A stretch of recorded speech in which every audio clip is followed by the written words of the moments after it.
সৃষ্ট পরিস্থিতিতে আজ বঙ্গভবনের 3 বাহিনীর প্রধান এবং বিভিন্ন রাজনৈতিক দলের নেতৃবৃন্দ, সুশীল সমাজের প্রতিনিধি ও বৈষম্য বিরোধী ছাত্র আন্দোলনের কয়েকজন সমন্বয়কের সাথে আলোচনা হয়। শুরুতেই সেনাপ্রধান বিরাজমান সার্বিক পরিস্থিতি ও রাজনৈতিক দলগুলোর সাথে তার আলোচনা সম্পর্কে আমাকে অবহিত করেন। রাজনৈতিক নেতৃবৃন্দ এ সময় তাদের বক্তব্য তুলে ধরেন।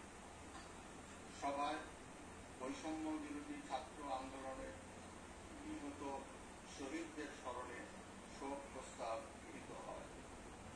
এছাড়া জরুরি ভিত্তিতে একটি অন্তর্বর্তীকালীন সরকার গঠনের সিদ্ধান্ত নেওয়া হয়। সকল দল ও অংশীজনদের সাথে আলোচনা করে গঠিত অন্তর্বর্তীকালীন সরকার যত দ্রুত সম্ভব নির্বাচনের ব্যবস্থা করবে। বৈষম্য বিরোধী ছাত্র আন্দোলন ও বিভিন্ন মিথ্যা মামলায় আটক সহ সকল বন্দীদের মুক্তি দেওয়া হবে। বৈষম্য বিরোধী ছাত্র আন্দোলনের নিহতদের পরিবারকে ক্ষতিপূরণ প্রদান ও আহতদের সুচিকিৎসার প্রয়োজনীয় সকল সহায়তা দেওয়া হবে।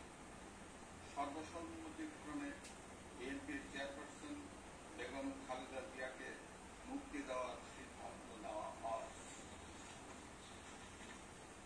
প্রিয় দেশবাসী, আমি দেশের আইন শৃঙ্খলা পরিস্থিতি স্বাভাবিক করতে এবং যুক্তরাজ ও ধ্বংসাত্মক কর্মকাণ্ড বন্ধ করতে রাজনৈতিক দলগুলোর প্রতি আহ্বান জানাচ্ছি।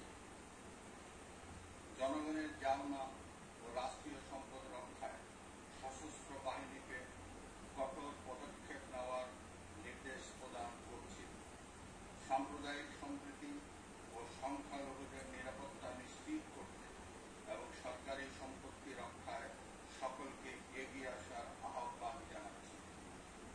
দেশের অর্থনীতি, প্রশাসন ও শিল্প কলকারখানা চালু রাখার লক্ষ্যে সকলকে কার্যকর ভূমিকা রাখার আহ্বান জানান।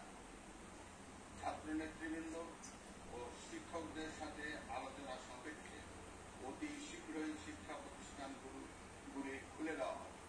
এছাড়া যারা হত্যা ও সহিংসতার সাথে জড়িত নিরপেক্ষ তদন্তের মাধ্যমে তাদেরকে আইনের আওতায় আনা হবে। গণপ্রজাতন্ত্রী বাংলাদেশের সংবিধান অনুযায়ী বিলম্বে বর্তমান সংসদ বিলুপ্ত করা হবে।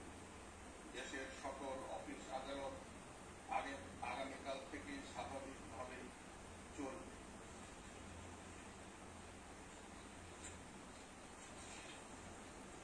প্রিয় দেশবাসী, আসুন আমরা দেশকে বাঁচাতে একযোগে কাজ করি। পারস্পরিক হিংসা বিদ্বেষ ভুলে ও প্রতিহিংসার